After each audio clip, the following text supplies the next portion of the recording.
Hello， 大家好，我係悠悠。今期嘅節目嘅話，我哋去到岡山和明去睇一套221方可以做到300幾方嘅大平層，係受邀開發商特登來拍嘅一套房嚟㗎。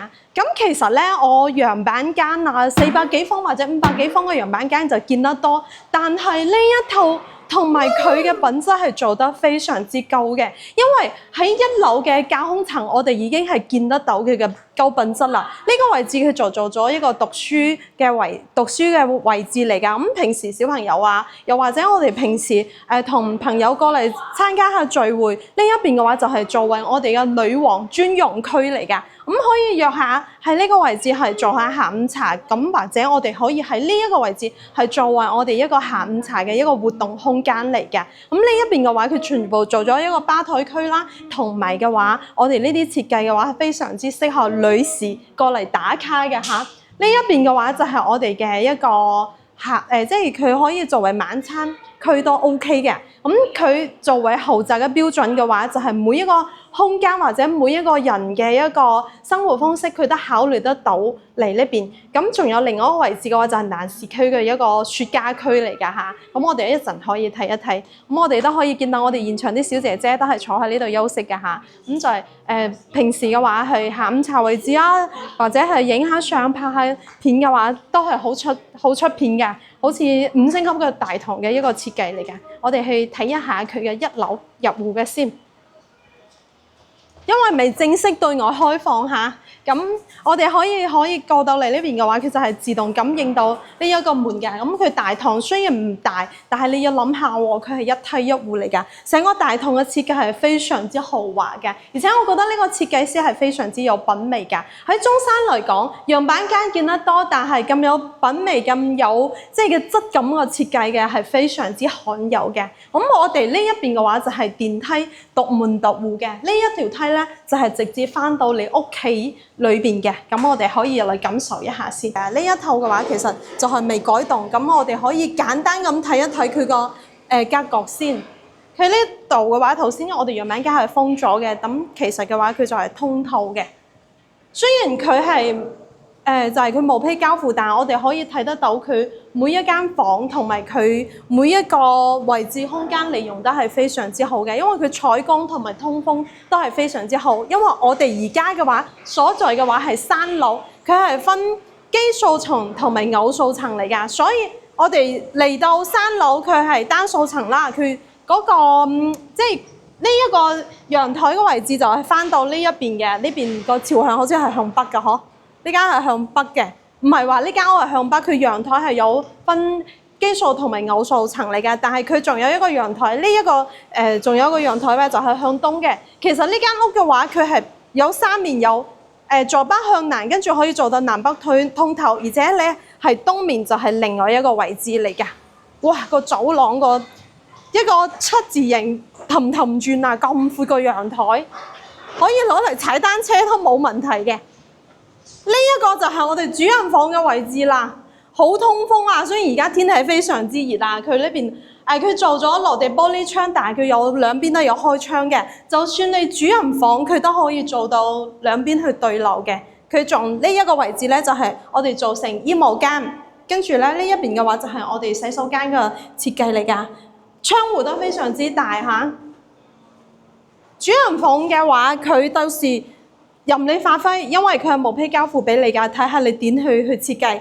咁我哋可以大概睇一下佢嘅其他房間，因為樓上嘅話，我哋做創意樣板間就睇唔到嘅。呢一個其中嘅一個套房嚟㗎，全部都係做咗衣帽間啦，同埋我哋衞生間嘅。呢一個位置咧就係我哋房間嘅位置。呢個係其中一個套間，再睇埋另外一個套間。其實等於4個套間啦。呢個又係其中一個套間嚟㗎。房間其實唔算好大，但係我覺得佢佈局都算合理啦。如果你到時話唔需要咁多房間嘅話，你可以打開有啲位置咧係唔係承重牆嚟㗎，咁你都可以打開啲牆。咁你房間就要少啲。無可否認啦，個廳係實在係夠大，房間細咗少少。呢個有一講一下。呢一個係其中一個套房。其實係4個套房，但係呢一個位置嘅話，佢到時用創意樣板間上邊咧係做咗工人房嘅位置嚟㗎。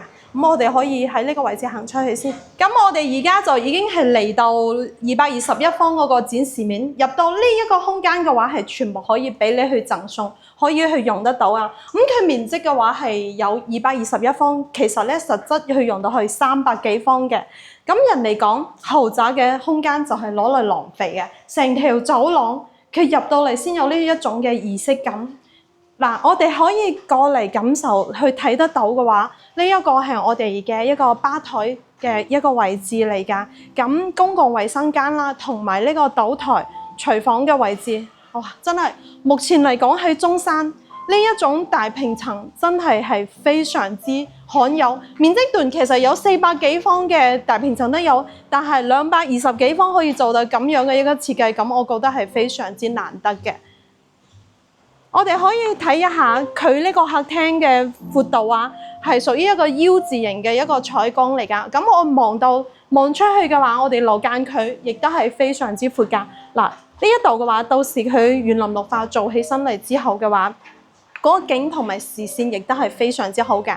我覺得最有特色嘅一樣嘢就係4代宅點解會咁吸引人呢？就係佢呢一個空中花園啦。呢個空中庭院其實佢係做咗一個係6米挑高嘅，咁我哋樓上嘅話，佢而家係做咗一個即係個遮光簾嘅位置。咁如果你平時如果唔做嘅話，佢可以去到6米嘅一個挑高。呢一度嘅話，你就可以種下花、養下魚，或者係平時即係朋友喺度燒烤，亦都係冇問題嘅。呢個舒適真係非常之高，哇！仲有佢嘅仲有嘅話，仲係呢一邊嘅話，就係我哋嘅一個房間嘅一個佈局。佢係做咗呢一個係佢有一個偏廳嘅位置啦。咁我哋可以睇下佢個房間嘅。咁房間喺另外一邊。哦，呢一邊仲有係咪先？太大啦，屋企就係闊嘅，闊得滯嘅話，其實我哋第一次覺得有少少迷路迷宮嘅感覺，因為面積太大啦。呢一個係我哋一個雪茄房嚟㗎，佢做咗一個雪茄房。咁如果你平時唔用嚟做雪茄房或者麻雀房啦，或者係茶室，亦都係OK 嘅。咁呢一邊仲有一個細細個嘅佢係洗衣房之外，仲間開咗有個工人房嘅。咁佢個私密性，即係間開同主人房嘅私密性都係好好嘅。